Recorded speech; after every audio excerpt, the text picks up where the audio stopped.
एक जंगल में एक कौवा रहता था। वो बड़ा ही खुश और मस्ती में रहता। पर एक बार उसे जंगल में एक बहुत ही सुंदर पक्षी दिखाई दिया।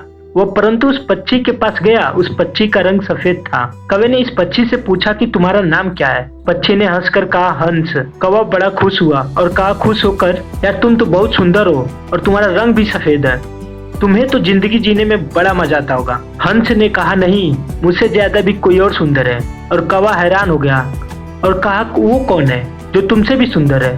हंस ने कहा तोता। अब कौवा ने वहां से तुरंत उड़कर तोते के पास पहुंचा। अब कौवा उसे देखकर हैरान हो गया।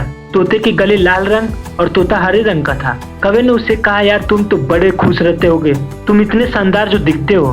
तोता मायूस हुआ और कहा नहीं, मुझसे भी शानदार और सुंदर तो मोर है।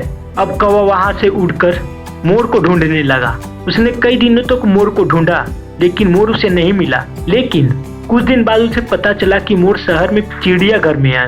अब कौवा चिड़ियाघर पहुंचा और उसने मोर को देखा कि वह एक बड़े से पिंजड़े में बंद है और बहुत से लोग इसके साथ फोटो खिंचवा रहे थे। यह देखकर कौवे को थोड़ी जलन हुई। कौवे ने मोर के पास गया और कहा यार तुम्हारी जिंदगी में तो मजे ही मजे हैं। मोर उदास हुआ और कहा किस बात की मजे, मैं भले ही दिखने में शानदार और सुंदर हूँ लेकिन मेरी पूरी जिंदगी इस बंद पिंजड़े में ही गुजरने वाली है। मोर ने कौवे से कहा यार तुम तो बहुत किस्मत वाले हो, खुले आसमान में जहाँ चाहे वहाँ जा सकते हो और अपनी जिंदगी अपनी मर्जी से जी सकते हो। हमें इस कहानी से ये सीख मिलती है दोस्तों, एक बात हमेशा याद रखना कि जिंदगी में कभी भी अपनी तुलना किसी से मत करना, वरना एक दिन ऐसा जरूर होगा कि तुलना करके उसके जैसा तो कर नहीं पाओगे और फिर तुम्हारे पास भी वक्त नहीं होगा खुद का कुछ कर पाने की।